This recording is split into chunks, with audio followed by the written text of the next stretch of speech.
आपला हा जो लढा आहे तो कोणत्या एका व्यक्तीविरोधात नाही, किंवा आपला हा लढा कोणत्या सत्तेविरोधात किंवा कोणत्या राजकीय पक्षाविरोधातला नाही. आपला हा लढा समजून घ्या, आपला लढा हा घरांसाठी नाही आहे. आपला हा लढा ज्यांच्या आपण फोटो लावतो छत्रपती शिवाजी महाराजांच्या विचाराचा लढा आहे, डॉक्टर बाबासाहेब आंबेडकरांच्या संविधानाचा लढा आहे. ज्या गिरणी कामगारांनी ही स्वप्ननगरी उभी केली, संयुक्त महाराष्ट्राच्या महायज्ञात ज्याने आपल्या प्राणाची आहुती देऊन ह्या महाराष्ट्राला मुंबई मिळवून दिली, त्या गिरणी कामगाराच्या स्वाभिमानाची ही लढाई आहे. मुंबईमधल्या मराठी माणसाच्या अस्तित्वाची ही लढाई आहे. हुकुमशाही विरोधात सर्वसामान्यांनी खऱ्या अर्थानं उभी केलेली ही लोकशाही आहे. आणि त्यामुळे नक्कीच आपण सर्वांनी ह्या एका चळवळीला, ह्या लोक चळवळीला सगळ्यांनी साथ देऊन जेवढे जास्तीत जास्त प्रयत्न करता येतील, जेवढा जास्तीत जास्त वेळ देते, वेगवेगळे मार्ग आहेत. आर्थिक मदतच करायला पाहिजे असं काही नाही. जर ज्याची करण्याची इच्छा असेल, नक्कीच आपल्या मातीच्या रक्षणासाठी प्रत्येक जण कोणत्या नाही कोणत्या मार्गाने या चळवळीसाठी काही ना काही आपलं योगदान नक्कीच देऊ शकतो. आता जो माझ्या हातात हा कागद आहे ना, हा नुसता कागद नाही, तर हा आपल्या गिरणी कामगारांचं अस्तित्व, मुंबईतलं अस्तित्व नाकारणारा किंवा आपलं अस्तित्व संपवणारा महाराष्ट्र शासनाचा 15 मार्च 2024चा GR आहे.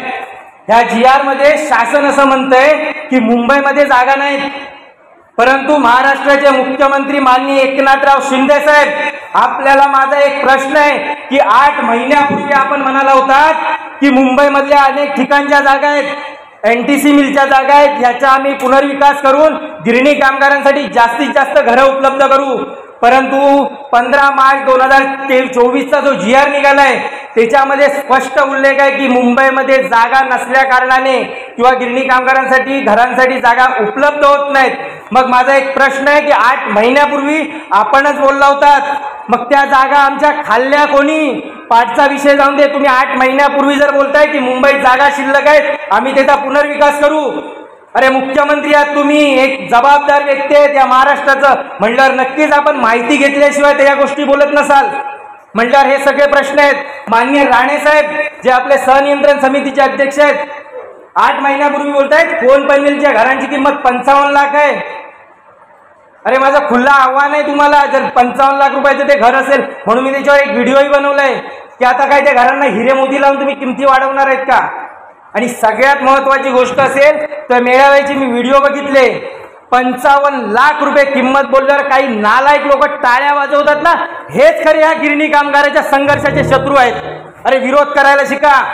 जर त्या घरांची 55 लाख रुपये किंमत एखादा नेता बोलतोय आणि आपण जर त्याच्यावर टाळ्या वाजवतोय, तर नक्कीच त्या नेत्याला वाटणार मी बरोबर बोलतोय. जे चुकीचं आहे त्याला विरोध केलाच गेला पाहिजे. आणि त्यासाठीच आपण संयुक्त मराठी चळवळ, ही लोक चळवळ आहे, लक्षात घ्या, ही कुठची संघटना नाही, हा एक विचार आहे. नक्कीच विचारातूनच आपल्याला जी प्रगती हवी असते किंवा एखादा लढा जर यशस्वी करायचा असेल तर सगळ्यात महत्वाची गोष्ट असते ती म्हणजे विचार. आपले विचार असतील तर आपले विचार एकत्र आले, आपण विचाराने एकत्र आलो तर नक्कीच हा लढा आपण यशस्वी करू शकतो. कदाचित आता तुम्हाला ही अतिशयोक्ती वाटेल, परंतु मी नेहमी सांगतो, अरे हा 42 वर्षाचा संघर्ष जर आपण सर्वसामान्य गिरणी कामगार एकत्रित आलो ना, 42 दिवसात संपवून दाखवू, कारण आपल्यामध्ये तेवढी ताकद आहे. अरे महाराष्ट्राला मुंबई आम्ही गिरणी कामगारांनी दिले. काही आपल्यातले शाणे लोक विचारतात, अरे हा रमाकांत म्हणे गिरणी कामगार नाही. अरे गिरणी कामगार नसलो म्हणून काय, आम्ही वारसदार आहोत, त्याच विचारांचे वारसदार आहोत, त्याच रक्ताचे वारसदार आहोत. आणि त्यामुळे लक्षात घ्या, आज आपल्याला ही दाखवण्याची एक गरज आहे की आमच्या रक्तामध्ये सुद्धा किंवा आमच्या अंगामध्ये तेच रक्त वाहतंय ज्या आमच्या गिरणी कामगारांनी मुंबई वाचवली, मुंबई घडवली, मुंबईचं अस्तित्व टिकवलंय. आणि जर प्रशासन फक्त आणि फक्त मराठी माणसाला मुंबईतून कमी करण्याचा षडयंत्राचा भाग म्हणून जर गिरणी कामगारावर अन्याय करणार असेल तर प्राणाच्या शेवटपर्यंत, जोपर्यंत रक्ताचा थेंब आहे तोपर्यंत नक्कीच आम्ही लढू. ज्यावेळी 160 हुतात्मे झाले ना, तेव्हाही मुंबई महाराष्ट्राला मिळाले. त्यामुळे आम्ही त्याही तयारीत आहोत. जरी एखादी गोष्ट तशी करायची वेळ आली तरी आम्ही शहीद होण्याची तयारी दाखवलेली आहे. काही लोक मला म्हणतात, किंवा माझा एक मित्र म्हणाला की गिरणी कामगारांचा विषय तू हातात घेऊ नको. तो खूप मोठा विषय आहे, जीवावर बेतू शकतं. अरे मी तिला त्याच वेळी सांगितलं, ज्या दिवशी मी वैयक्तिक विचार करेल ना नक्कीच जीवावर बेतू शकतं, परंतु गिरणी कामगार किंवा वारसदार म्हणून विचार करू ना, ह्या सरकारच्या धोरणाने आम्हाला गिरणी कामगार म्हणून केव्हाच मारलंय. आणि नक्कीच आता आम्ही करून दाखवू की बाबा गिरणी कामगार आणि वारसदार जे आहेत हे पुन्हा आपलं अस्तित्व मुंबईत घडवून दाखवतील. ही लोक चळवळ उभी करतोय आम्ही. लक्षात घ्या, काही दिवसापूर्वी मराठा आरक्षण हा मुद्दा निघाला. तो एका जातीचा लढा होता. प्रशासनाने अजूनही लक्षात घ्यावं, हा लढा मातीसाठी. अरे एक जात तुम्हाला नाकातोंडातून फेस काढू शकले तर हा मातीसाठीचा लढा तुम्हाला तोंडी उघडायला देणार नाही, एवढं मात्र नक्की लक्षात ठेवा. कारण येणारा काळ प्रशासनासाठी खूप भयंकर असेल. तुम्ही गुजरात पॅटर्न दाखवताय देशाला, आपल्या तरडे साहेबांनी मुळशी पॅटर्न दाखवला महाराष्ट्राला किंवा देशाला. चला प्रशासनाला आज सांगून ठेवतोय, फक्त आचारसंहिता समजून ते गिरणी कामगार पॅटर्न काय असतो ना, ही फक्त तुम्ही बघायची तयारी ठेवा की गिरणी कामगार काय आहे. अरे जे तुम्ही आज मंत्रालय किंवा ह्या सगळ्या गोष्टी बोलताय, मुंबई बोलताय, बांधा ना तुम्ही घरं. कोण पनवेलला बांधा, मंत्र्यांचे मध्ये चालतील का बघा. आणि आमचा लढा लक्षात घ्या घरांसाठी नाहीये, आपला लढा हा जमिनीचा आहे, आपला लढा अस्तित्वाचा आहे. त्याच्यामुळे घर कुठेही चालेल, घराचा लढा आहेच नाही, आपला लढा मुंबईतल्या अस्तित्वाचा आहे. मुंबईमध्ये गिरणी कामगार, कारण ज्यांनी मुंबई घडवली त्याचं अस्तित्व कायम मुंबईत राहिलंच पाहिजे, ह्यासाठीचा हा लढा आहे. आणि त्यामुळे येणाऱ्या काळात आपल्याला सर्व, जसं आपण सांगतोय की संघटना संस्था, नक्कीच मी कोणाला दोष देणार नाही, कारण आपल्याला कोणाला दोष देऊन आपला लढा पुढे घेऊन जायचा नाही, तर सर्वांना एकत्रित करून घेऊन जायचंय.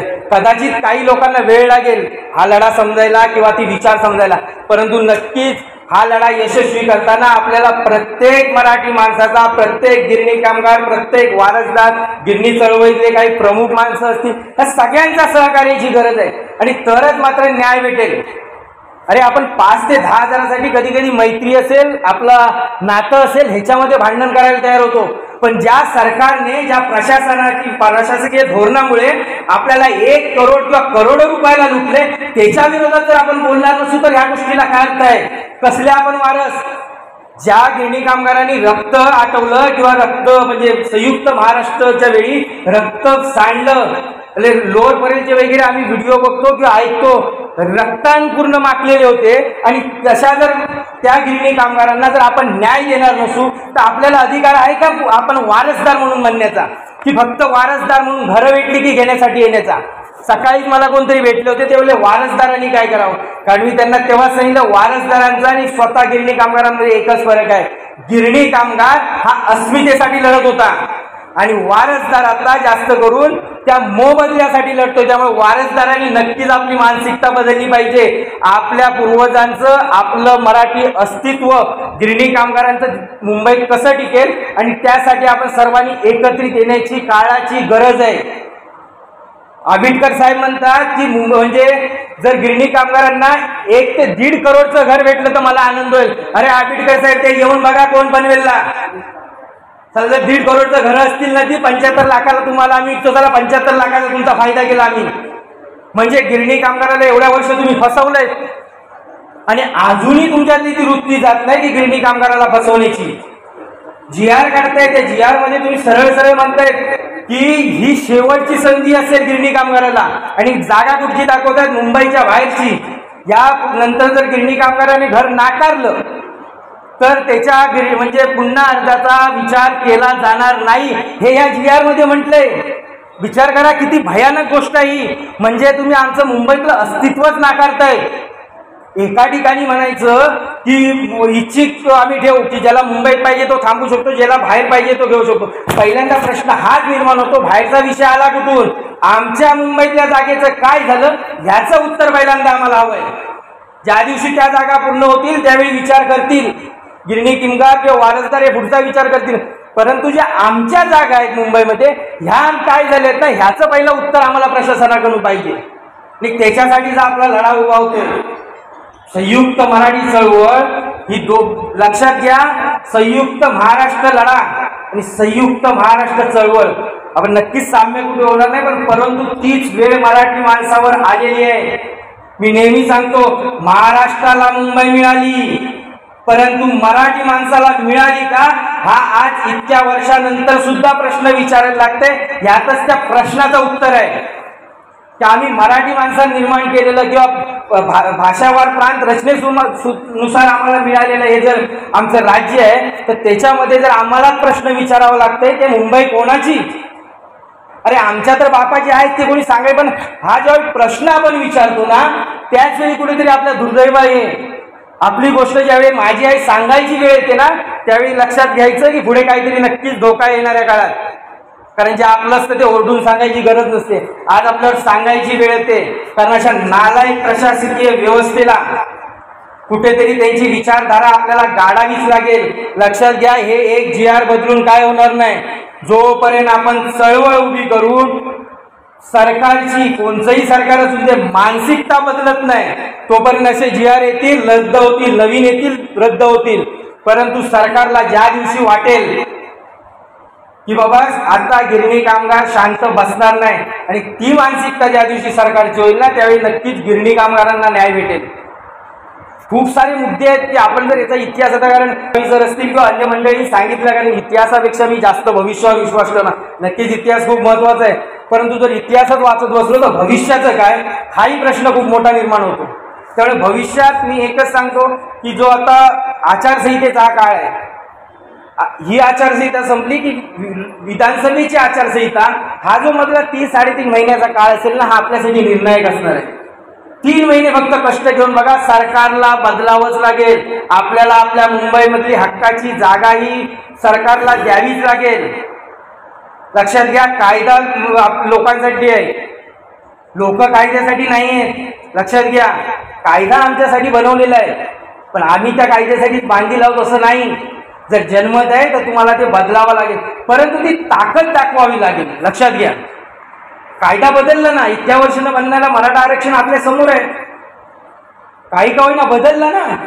का जन्मतामुळे, सरांनी पण मग सांगितलं, जन्मत खूप महत्वाचं आहे. कारण हा लढा आपला लोकांवर अवलंबून असल्यावर तुम्ही किती चांगलं बोलताय, किती विचार चांगले मांडताय, यापेक्षा तुम्ही किती जण एकत्रित आहात, ह्या गोष्टीला सरकार जास्त महत्व देतं.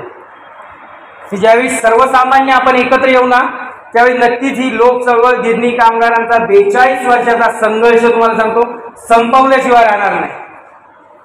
येणाऱ्या काळात आपल्याला हेच करायचंय की सगळ्यांना एकत्रित आणून, आता भरपूर जणांनी सांगितलं की गिरणी कामगार हा फक्त काय गिरणी मालकांचंच पोट भरत नव्हतं, तर अरे बाकी छोटे मोठे जे उद्योगधंदे दिसत आहेत ना, तेही गिरणी कामगारांनाच उभं केले. म्हणून तर म्हणतात गिरणी काम, मुंबईचा खरा मालक हा गिरणी कामगारच आहे. आणि त्याला जर षडयंत्र करून तुम्ही मुंबईच्या बाहेर काढणार असाल तर नक्कीच आम्ही वारसदार किंवा जे गिरणी कामगार आहेत त्या शपथ घेऊ की नक्कीच ही गोष्ट आम्ही सहन करणार नाही.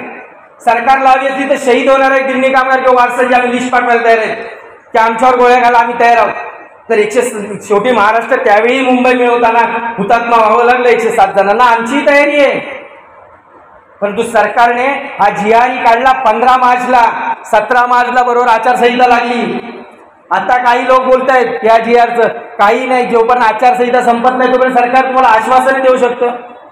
अरे जिथे कायदा बनला गिरणी कामगारांना मुंबईमध्ये घर, त्याचा सरकार विचार करत नाही तर तुम्हाला तोंडी दिलेल्या उत्तराला काय अर्थ उरतोय.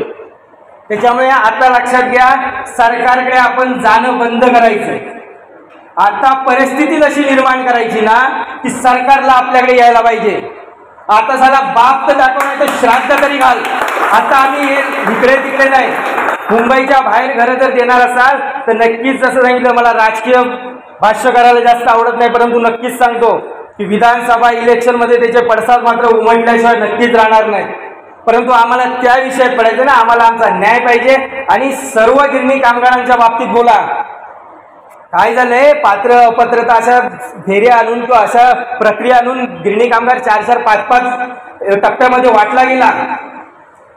कोण जे पात्र झाले ते घर कधी भेटण्यासाठी भांडतायत, अपात्र झाले ते आम्हाला पात्र करून घेण्यासाठी नवीन काय करताय काय, ज्यांनी फॉर्म नाही भरले ते म्हणतात आमचा फॉर्म कधी भरून कर.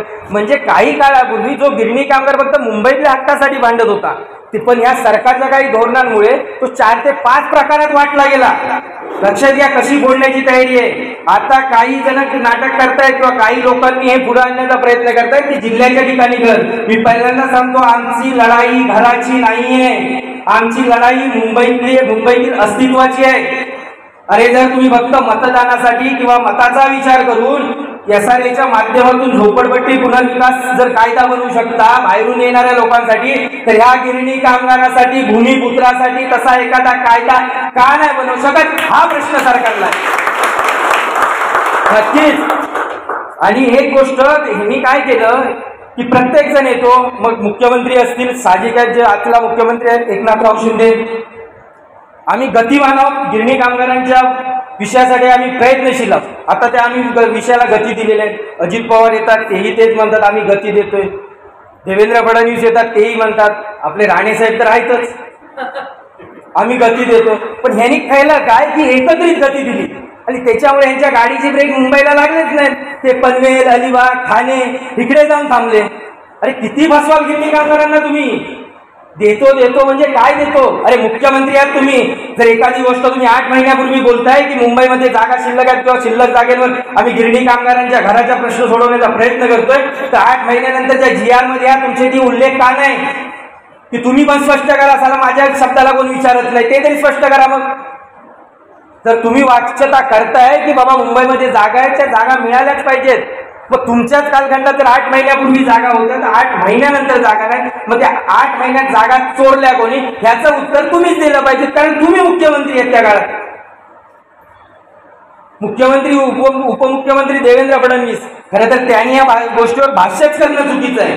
आणि सगळं तुम्ही मुख्यमंत्री असताना 5 वर्ष एक हाती सत्ता तुमच्या हातात होती, त्यावेळी तुम्ही काय करू शकलात नाही. आता उप असताना काय करणार आहेत तुम्ही, कशाला गिरणी कामगाराला फसवण्याची आश्वासनं देत आहे. काही दिवसापूर्वी बोलले होते देवेंद्र फडणवीस, दर 15 दिवसांत गिरणी कामगारांना चाव्या भेटणार. अरे काय झालं. आपले विनोद तावडे साहेब 2014 साली बोलले होते 2016 पर्यंत प्रत्येक गिरणी कामगार आपल्या घरात असेल. अरे तुम्ही गेलात दिल्लीला, तुम्ही तुमच्या घरात गेलात. त्याच अधिवेशन काळात देवेंद्र फडणवीस बोलले होते ज्यावेळी मुख्यमंत्री होते की 2019 पर्यंत सर्व गिरणी कामगारांचा प्रश्न सुटलेला असेल. आम्हाला नक्कीच मी सांगितलं आपला लढा कोण्याही एका व्यक्तीविरोधात किंवा कोण्याही एका पक्षाविरोधात नाही.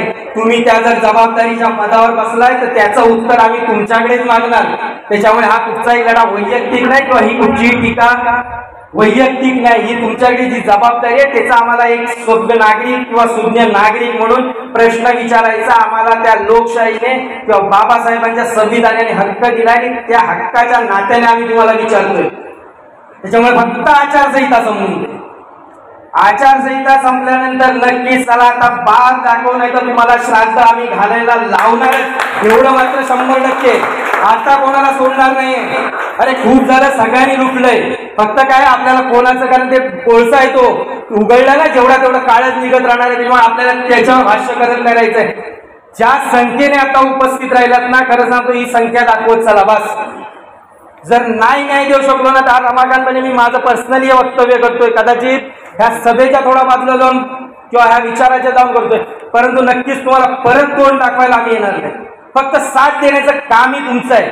हा लढा आपला सर्वांचाच आहे, सर्वांनी एकत्रित करायचा आहे. ज्या ज्या पद्धतीनं कोणाला म्हणजे एक प्रमुख भूमिकेच्या माध्यमातून हा लढा लढतेल, अन्य बाकी पर्याय सगळ्या पद्धतीने पण लढायचं आहे, एवढं मात्र लक्षात ठेवा. कारण जेवढा संघर्ष उंच आहे तेवढं यशही उंच असणार आहे, लक्षात ठेवा.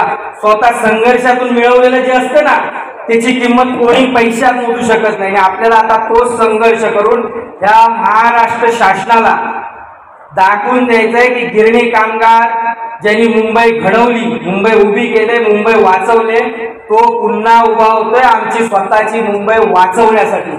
आणि ह्या विचाराबरोबर आपल्याला आता सगळ्यांना पुढे जायचंय.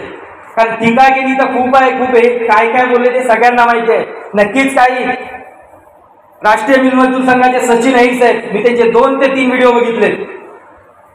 ठाण्यातल्या 21 हेक्टर जमिनीचं झालं काय, तर तुम्ही भूमिका स्पष्ट करा. मुंबईत पाहिजे की ठाण्यात पाहिजे. ठाण्यातल्या जमिनीचं तुम्ही विचारतात कशाला. मग एकीकडे म्हणता आम्ही मुंबईतल्या घरांसाठी बांधतोय, मुंबईच्या अस्तित्वासाठी बांधतोय, आणि एकीकडे विचारताय ठाण्यातल्या 21 हेक्टर जमिनीचं झालं काय. प्रश्नच कुठे येतो ना ठाण्यातला. जोपर्यंत आमची मुंबईत जमीन आहे तोपर्यंत आम्ही ठाण्याचा विचार करूच का.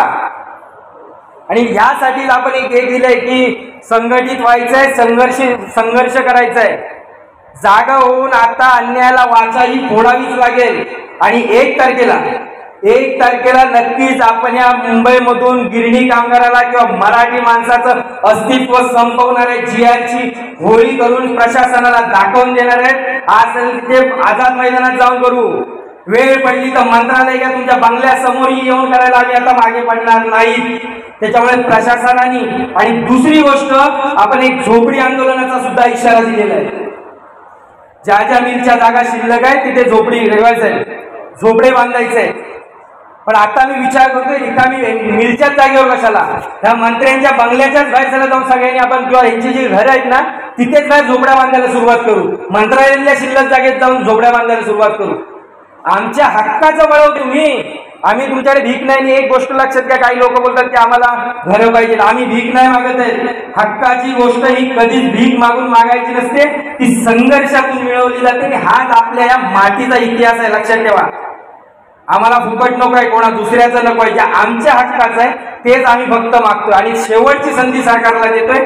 अजूनही हे इलेक्शन जाऊन म्हणजे जवळपास एक 15 ते 20 दिवस अजून सरकारकडे आहेत। सरकारने विचार करावा की येणारा, मी जसं सांगितलं की हा मातीचा लढा आहे, एका जातीच्या लढ्यात म्हणजे तोंडातून फेस काढलाय, हा मातीसाठी लढा उभा होतोय। कदाचित वेळ जाईल, परंतु ज्या दिवशी उभा होईल ना त्याला समोर कोण टिकणार नाही, एवढं मात्र 100% जे पाहिजे ते आम्ही करून घेऊ। मग त्याच्यामुळे आता प्रयत्न करा, फक्त बस संपलाय, आता संयम सोडून द्या। एक दिवस ठरवा असा की नाही झालं काय होईल ते होईल, काय होणार आहे, कोण काय गोळ्या मारते का आमच्यावर? तीही जर सरकारची जर इच्छा असेल तर तीही आम्ही पूर्ण करून देऊ, परंतु आम्ही आता न्याय पाहिजे, आम्हाला न्यायापासून आम्ही पुढे पाठी हटणार नाही। जोपर्यंत न्याय होत नाही तोपर्यंत मात्र गिरणी कामगार आणि वारसदार यांनी एक गोष्ट लक्षात ठेवायची, हा न्याय फक्त आपल्याला जसं घर किंवा जमीन नाही, त्या पूर्वजांसाठीचा न्याय आहे। ज्या गिरणी कामगार आपल्या वडील असतील, आजी आजोबा असतील, त्या सर्वांनी जिथे रक्त आपलं आटवलंय का घाम गाळून जी मुंबई उभी केली ना, त्यांनाही न्याय देणारा हा लढा आपला। त्याच्यामुळे आम्ही आमची जमीन सोडणार नाही। ज्या ज्या ठिकाणी येणाऱ्या काळात सरकारला एक इशारा दिलाय, जसं आपण झोपडी आंदोलन, नक्कीच झोपड्या ठिकठिकाणी उभ्या होतील, का नाही होऊ नये। आणि त्याचबरोबर सरकारला आपण दुसरा इशारा दिलाय, जर गिरणी कामगारांच्या झोपड्यांना हात लावण्याचा प्रयत्न कराल तर मुंबईतल्या इंच अनधिकृत बांधकामाचीच आमच्याकडे नोंद आहे। पहिल्यांदा ती तोडायची आणि नंतर गिरणी कामगारांच्या झोपड्यांना हात लावायची व्यवस्था तुम्ही करा। आता आम्ही मार्ग अनेक आहेत, लक्षात ठेवा। सरकार किती छोटा आहे, मान देतोय तोपर्यंत सरकार, लक्षात घ्या। ज्या दिवशी आम्ही ठरवलं ना तुम्ही कोणच नाहीत, कोणी बनवलंय, आम्हीच बनवलंय ना तुम्हाला। ज्या दिवशी आम्ही ठरवलं तुम्ही कोण नाही, तुम्ही आमचं काही करू शकत नाही। पण कुठेतरी बाबासाहेबांचं संविधान, ह्या सगळ्या शिवरायांचे विचार, ह्या महाराष्ट्राच्या मातीत झालेले अनेक विचारवंत बुद्धिवंत, ह्या समाज सुधारक, ह्या सर्वांचा कुठेतरी आपल्या पाठीशी एक विचार आहेत आणि त्यामुळे कुठेतरी थोडीशी ह्या सगळ्यांचा मान राखून आपल्याला पुढे जायचंय।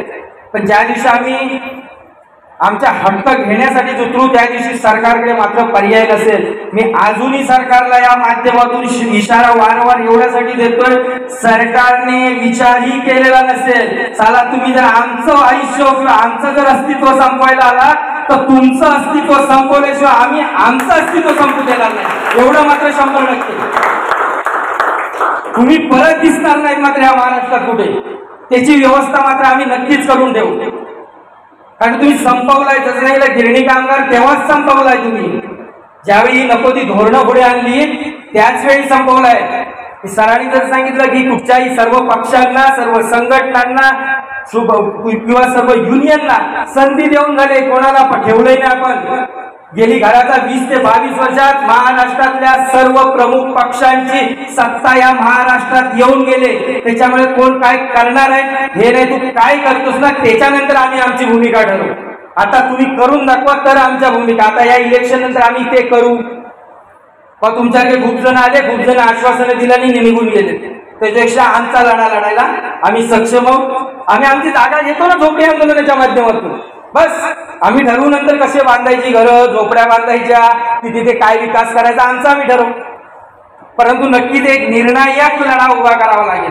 ही आंदोलनं काली आपण सर हेमंत सर आपण काली श्रमिकच्या मीटिंग मध्ये होतो, मी जेव्हा सर्वांमध्ये उभा राहून बोललो की ही कागदपत्र नाही पत्र, ही आपल्या लढ्याची सुरुवात आहे, लक्षात घ्या। लढ्याचा शेवट पत्रान होत नाही कधी, हे आपण फक्त आज पत्र दिलं, या संघटनेने पत्र दिलं, हा लढ्याची एक सुरुवात असते. ठीक आहे, शासनाला कळावं की बाबा आम्ही काहीतरी लढा उभा करतोय किंवा आमचा त्याच्या विरोध आहे आम्हाला. परंतु आता वेळ नाही आली की पत्र पाठवत राहणे करा. आता रस्त्यावरचा संघर्ष करावा लागेल, प्रशासनाला दाखवून द्यावा लागेल. नक्कीच काही महिन्यापूर्वीचा, म्हणून वारंवार सांगतोय, विचार करा, काही महिन्यापूर्वीचा संघर्ष आपल्या डोळ्यासमोर आहे. भले एक जरांगे आपल्यातला कोणी बोलू शकत नसेल, पण आपल्याकडे ते विचार, ती ताकद घेऊन आपण सर्वजण मिळून दाखवून देऊ की अरे त्या शिवरायांच्या विचारांचे आम्ही वारसदार आहोत, त्या बाबासाहेबांच्या विचाराचे आम्ही वारसदार आहोत. हे दाखवण्याची वेळ मात्र नक्की आलेली आहे. कुठेतरी वारसदारांनी जर सांगितलं, आता वारसदारांनी हा लढा हातात घेतला पाहिजे. रेवाळेसरी किती व्हिडिओतून सांगत असतात की बाबा वारसा हा लढा हातात घ्या. तर सरांनी सुद्धा सांगितलं की हा लढा वारसाने हातात घ्या. आता त्याच्याशिवाय पर्याय नाही, कारण गिरणी कामगार आहे ना, त्याच्यात आजही ताकद आहे, पण शेवटी शरीर थकलेलं आहे. लक्षात घ्या, तो तुम्हाला विचारानं आजही ऐकणार नाही. विचाराच्या माध्यमातून असेल, गिरणी कामगार आजही वारसांना म्हणजे ऐकणार नाही, परंतु शरीराच्या बाबतीत बोलाल तर नक्कीच 80-90 वर्ष वय आहे. आणि त्यामुळे आपल्याला आता वारसांना ही लढाई मात्र नक्कीच लढावी लागेल.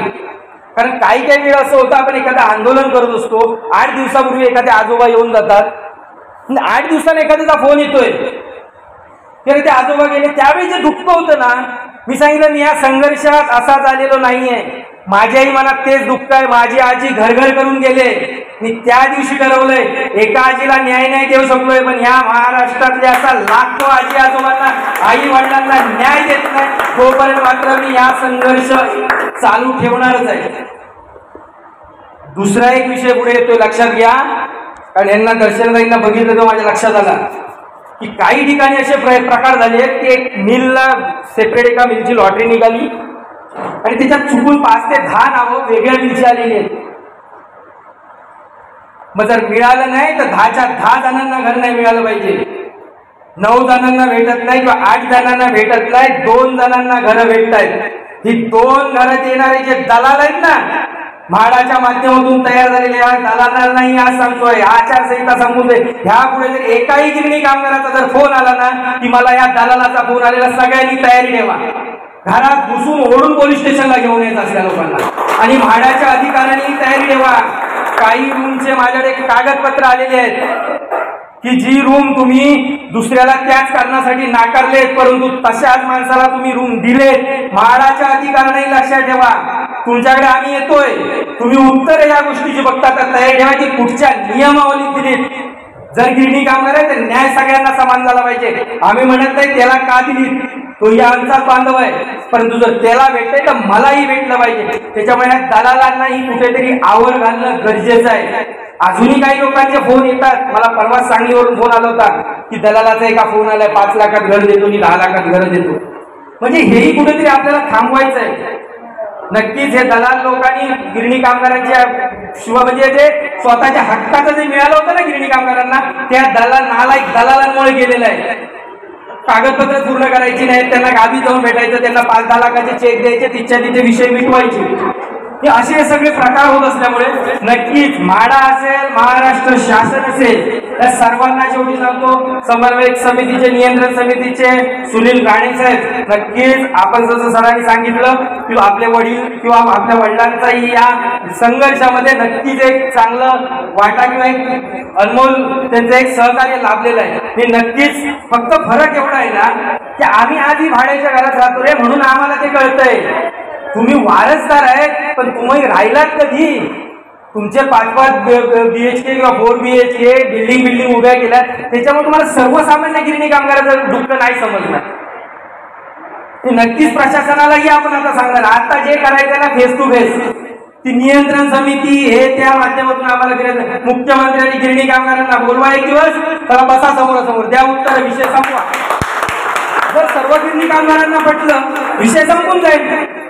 पण गिरणी कामगारांशी बोला, हे आम्हाला मधले दलालच नकोय. ते रूमचे रिअल इस्टेट दलाल असून देत किंवा अन्य मार्गाने दलाली करणारे असून देत. जसं मी सांगितलं 55 लाखाचा विषय बोलल्यानंतर म्हणजे राणेसाहेब त्याच्यात म्हणतायत की 2 पत्नीची घरं 55 लाख, आणि त्याच्यातही काही नालायक टाळ्या वाजवतात, हेच ते दलाल आहेत. लक्षात घ्या, हेच विचारांचे दलाल आहेत, हेच विचार लोकांपर्यंत पोहोचवतात. अरे गिरणी कामगाराचा सरळ सरळ फसवणूक करतोय आणि तुम्ही टाळ्या वाजवता या गोष्टीवर. काही लोक बाहेर येऊन सुद्धा सांगतात की असं झालं ते बसवलंय. अरे पण तुम्ही काय मेळाव्यात हजर आहेत, सांगितलंय इतिहास आम्हाला तो वाचायचा नाही, तो जेवढा काढून आहे तेवढा काळ आहे, तेव्हा त्याच्यात पडायचं नाही. परंतु एवढं सांगतो आम्ही आता कोणत्या राज्यामध्ये जात नाही, पण आमच्या जर वाट्याला गेला तर मात्र आता मग त्या संघटना असू दे, संस्था असू दे, राजकीय पक्ष असू दे, महाराष्ट्र शासन नाही तर म्हाडा असू दे, एवढं सांगतो आम्ही कुठेही तुमच्या वाट्यात आलेलं नाही, आम्ही आमचा लढा सरळ लढतोय. पण आमच्या जर वाकड्यात गेलात एक गोष्ट लक्षात ठेवायची, आम्ही आता कोणती तुमची जे आमच्यावर होत असलेला अन्याय सहन करणार मात्र नक्की नाही. कारण आमच्या वाटेवरून आमच्याशी वाट मारी करण्याची त्याच्या वाटेवर वाट लावल्याशिवाय आम्ही आमच्या वाटेवर होत नाही. हा इतिहास आहे या मराठी माणसाचा, लक्षात ठेवायचं. आजपर्यंत गेली असतील 42 वर्ष, 42 वर्षात कदाचित तुम्हाला त्या विचारांची माणसं, त्या एक निष्ठेची माणसं भेटली असतील किंवा तुम्ही अन्य मार्गाने त्यांना फोडली असतील, कदाचित होती असतील. अन्य मार्गाच्या प्रेशर लागून तुम्ही त्यांना त्या लढ्यापासून तोडलं असाल, बदनाम करून तोडलं जातं. आणि अशा लोकांना नक्कीच आपण कुठेतरी न्याय देण्याची गरज आहे. कदाचित आपण सर्वांनी या कार्यक्रमाला उपस्थित राहिलाय आणि त्याबद्दल मी नक्कीच सर्वांचे आभार मानतो. आणि येणाऱ्या काळात नक्कीच ज्यांना खरोखर शक्य आहे, पहिल्यांदा एक गोष्ट बघू, आपल्या सर्वांना एक गोष्टीची गरज आहे ना, की खरं बोलण्याची. मी येणार ती येणार आहे. काय होतंय की तुम्ही येणार त्याच्यावर आता ह्या ग्रुपवर सुद्धा काय इथे जवळजवळ 150 ते 200 लोक बसू शकतो. ठीक आहे, आपले तेवढी जवळपास झाले हरकत नाही, पण त्या ग्रुपवर 200 लोक म्हणतात आम्ही येतोय म्हणून आपण बाकीच्यांना राहू दे. बाहेरून येणार होते सातारा, कोल्हापूर, रत्नागिरी यांना आपण जायला 30 तारखेला आहे. कारण एवढी लोकांची जागा होणार नाही, पुन्हा अडचण, त्याच्यामुळे बाहेरून येणाऱ्या लोकांच्या आपण 30 तारखेला मिटिंग घेते. ह्या विषयावर ह्या मुद्द्यावर 30 तारखेला मिटिंग घ्यायची बाहेरून येते. आणि त्यामुळे 1 मेला आज जरी आपण याचा औपचारिकरित्या उद्घाटन केलं असलं तरी 1 मेला आपण हुतात्मा स्मारकाजवळ भेटतोय. हुतात्मा स्मारकाला किंवा त्याला साक्षी ठेवून हुतात्मा की हुतात्मा स्मारकाला साक्षी ठेवून नक्कीच आपण एक तिथे शपथ घ्यायचे की आता मी माझ्या पूर्वजांना या मराठी मातीला विचारवंतांच्या या कर्मभूमीला पुण्यभूमीला न्याय जोपर्यंत मिळत नाही तोपर्यंत मी मागे हटणार नाही, अशी शपथ घेऊन आपल्या एका नवीन लढ्याला सुरुवात करायची. नक्कीच सांगितलं ही संख्या खूप झाली, खूप संख्या लक्षात येईल. खूप आनंदित आहे हे सगळं बघून की ही जर सुरुवात असेल ना तर प्रशासनाने ओळखून द्यायचं याचा शेवट काय असेल. आम्ही सुरुवात करण्याचा प्रयत्न करू शकतो म्हणून सरकारला हे जन आंदोलन आहे, लोक चळवळ आहे. आम्ही सुरुवात करण्याचा प्रयत्न करू शकतो, शेवट आमच्या हातात नसणार आहे. लक्षात ठेवा, ते थांबवून आमच्यात नसेल, सुरुवात करण्याचं असेल. त्याच्यामुळे प्रशासनाने या गोष्टीवर आवर्जून लक्ष घालण्याची गरज आहे. नाहीतर आमच्याकडे पर्याय उरत नाही. कारण या महाराष्ट्राच्या मातीला किंवा या मातीचं रक्षण करण्यासाठी कुठेतरी आम्हाला पुढे यावंच लागेल. ते गेल्यानंतर नक्कीच ह्या नवीन GR ची होळी करणार आहोत. सरकारला सांगणार आहोत की बाबा आम्ही या गोष्टीचा निषेध केलेला आहे, आता तरी सुधरा, नाही तर येणाऱ्या काळात कशाची होळी होईल हे तुम्ही फक्त लक्षात घ्या. आचारसंहितेचा काळ आहे म्हणून थोडं बोलण्यावरही बंधन येत आहेत, त्यामुळे थोडं कुठेतरी शब्द सीमित करून बोलायला लागते. नाही तर तुम्ही आमचं अस्तित्व संपवणार असाल तर तुम्हाला राजकीय दृष्ट्या उघडे नाडे करण्याची ताकद मात्र आमच्याकडे नक्कीच आहे, एवढं प्रशासनाने लक्षात ठेवायचं. तर सत्यान दिलं तर घेऊ, सत्यान दिलं तर नक्कीच घेऊ, चांगल्याने दिलं घेऊ, पण देत नसाल तर भांडण्याशिवाय पर्याय नाही. येणाऱ्या काळात असाच एक लढा आपल्याला उभा करायचा आहे. त्यामुळे एकच सांगेल, उठा, जागे व्हा, अन्यायाला वाचा फोडा आणि गिरणी कामगारांना किंवा मराठी माणसाचं मुंबईतील अस्तित्व संपवणाऱ्या GR ची होळी करा. जय हिंद, जय महाराष्ट्र.